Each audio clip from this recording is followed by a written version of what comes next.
Olá, esse é o nosso segundo vídeo, agora falando sobre a celebração da Páscoa do judeu. O primeiro ponto que eu expliquei foi o dia, né?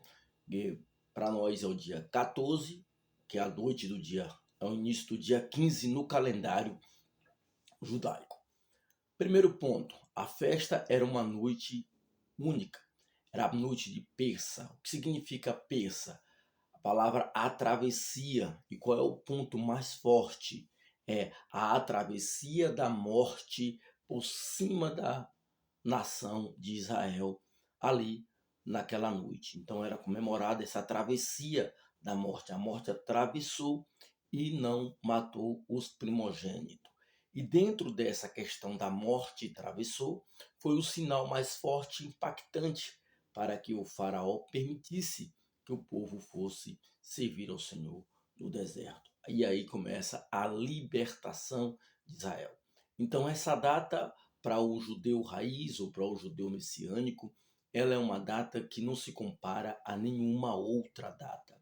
E os seus filhos sempre perguntam: pai, por que essa data é diferente das outras? E tem cânticos judaicos que fala a respeito da diferença de comemorar a Páscoa. Bem, vamos lá, a celebração da Páscoa. A Páscoa tinha 4 cálices. Esses cálices eram taças, copos de vinho, não se fala o tamanho específico, e cada família ali realizava a sua Páscoa. A Páscoa é uma festa familiar, né, uma comemoração familiar, não é uma comemoração de igreja, né, ela passou a ser coletivo, porque a igreja é uma extensão da família. É bom interessar isso. O que é uma igreja? A igreja é a extensão da sua família, né? Então, quando se celebrava a ceia, tinha-se 4 cálices. Esses cálices eram bebidos, né, cada um em sua forma. O primeiro cálice, o mais tradicional, é que tirasse desse primeiro cálice 10 gotinhas de vinho e colocasse sobre uma toalha. Algumas que não tinham uma toalha ali, colocava sobre, na atualidade hoje, né, sobre algum pano, enfim. Essas 10 gotinhas simbolizam 10 pragas e as 10 lágrimas. Mesmo o Egito sendo perseguidor, Israel não se alegrava na destruição, nas questões que aconteceu no Egito. É um ato de compaixão. Segundo, cada, cada parte que ia da ceia, segundo a sua família ia celebrando, tomava-se um cálice. O primeiro cálice, o segundo cálice, o terceiro cálice e o quarto cálice. O quarto cálice era por último. E esse quarto cálice era ali já no cantado últimos hinos para finalizar a ceia. E a ceia às vezes demorava até, dependendo da família, até 4 horas de celebração. Outro alimento que não poderia faltar na ceia é a água com sal. A água com sal simboliza as lágrimas do judeu. Então, a água com sal, ela é para ter ali, para poder lembrar da a lágrima do judeu. Outras são raízes, né? 2 raízes diferentes ou 2 folhas, plantas diferentes, que pudesse ali lembrar a amargura e o sofrimento do seu povo. Algumas famílias gostavam de enfeitar a mesa, montar a mesa com frutas e tudo, e colocar alguns pedaços de tijolos, né? Não era assim à risca, era uma forma de decorar a sua mesa. O outro ponto muito importante era os pães, né?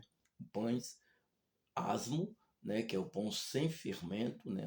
Tem uma simbologia muito grande dentro da cultura judaica, essa questão do pão sem fermento, e esse pão era utilizado ali para que pudesse ser ali ceado um pão sem fermento. E tinha ali uma argamassa, né? Um doce estilo argamassa, feito com nozes, maçãs, mel de tâmara, e esse doce, essa composição de doce que lembrava muito o tom e uma argamassa, para lembrar do trabalho também escravo que tinha dentro do, do povo judeu, dentro ali, povo israelita, dentro do Egito. E quanto a isso também, eles acendiam bastante velas e a sala muito iluminada, né? tinha os cânticos, os ensinamentos, então aquela noite era bastante diferente.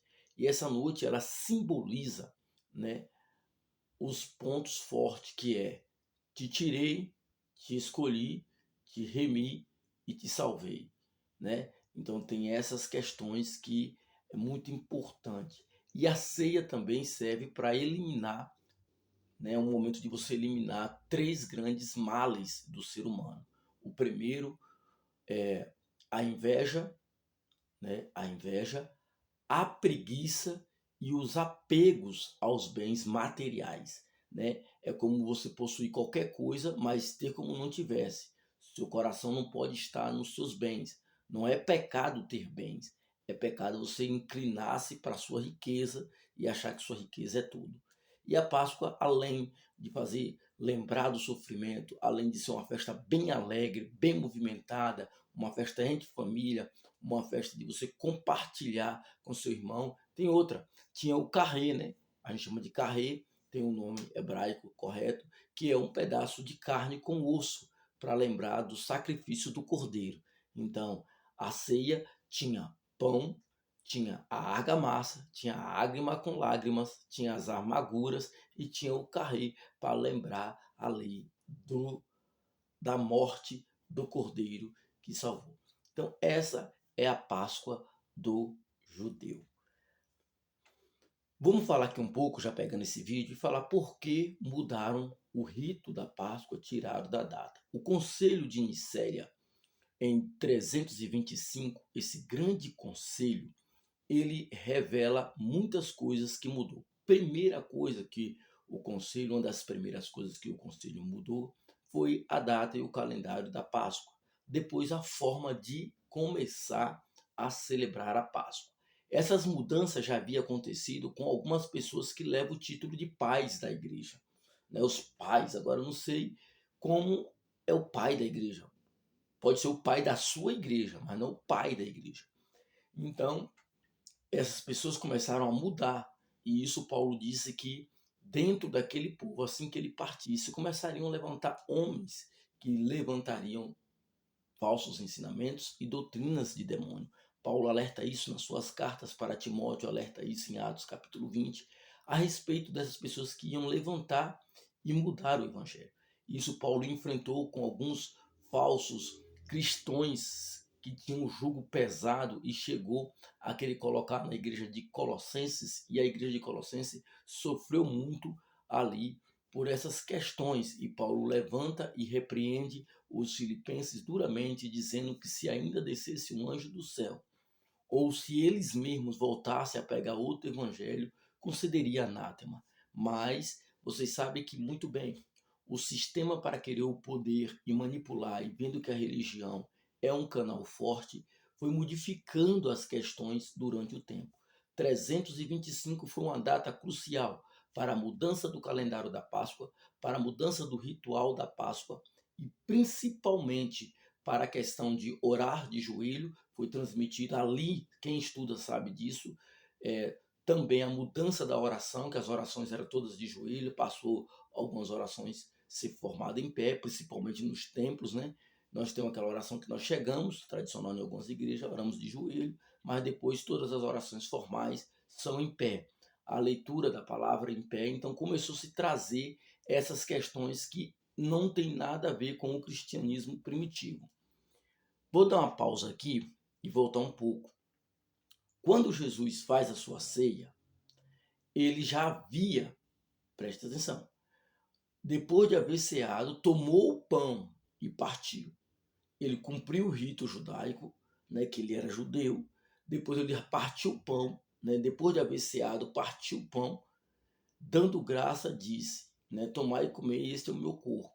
Semelhantemente, pegou o vinho havido depois de cear, tomou o vinho, pegou o cálice e, né, diz que este cálice é o Novo Testamento. Fazei isso em memória de mim.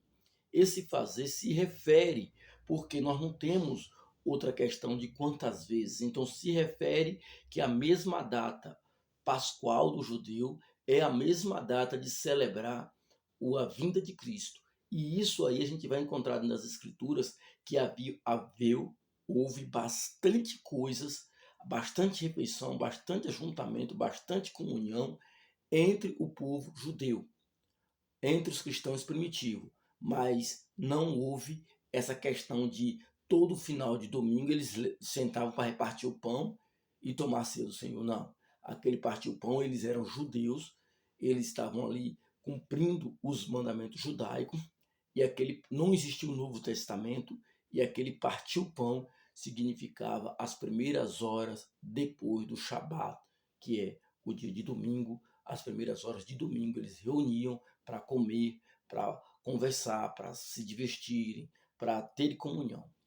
O ponto forte do que eu quero dizer de Niceia, leiam e estudam calmamente sobre Niceia. Em Niceia, em 25, depois de 12 anos da perseguição, né, da parada da perseguição nos continentes romanos, né, nós sabemos que esse decreto não surgiu ali em 313, não foi em Nicéia, foi na atual Itália, né?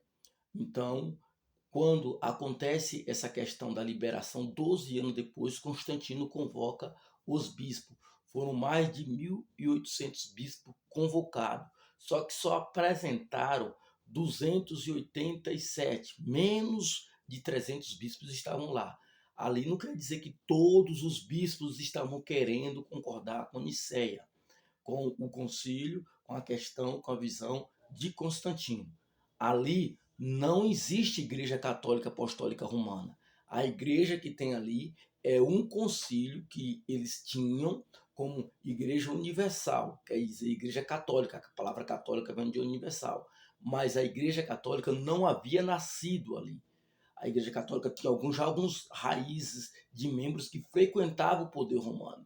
Mas quando você vai ver bem, a Igreja Católica vai nascer, eu vou fazer um vídeo falando sobre isso, a Igreja Católica vai nascer no ano, a partir do ano 380. Aí já começa nós vermos o índice da Igreja Católica Apostólica Romana.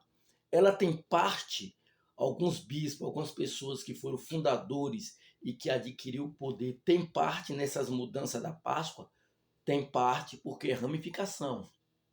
Tem parte na mudança da oração em pé, tem parte também. Tem parte na mudança geral do que houve entre os costumes dos primeiros cristãos para o que Roma queria? Sim, tem parte. Então, no próximo vídeo nós vamos falar, ensinar a respeito do surgimento da Igreja Católica Apostólica Romana, segundo realmente as Escrituras.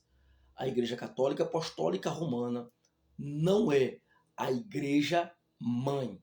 Não existe uma Igreja Mãe. Não existe uma igreja ela foi aquela que foi a real, não.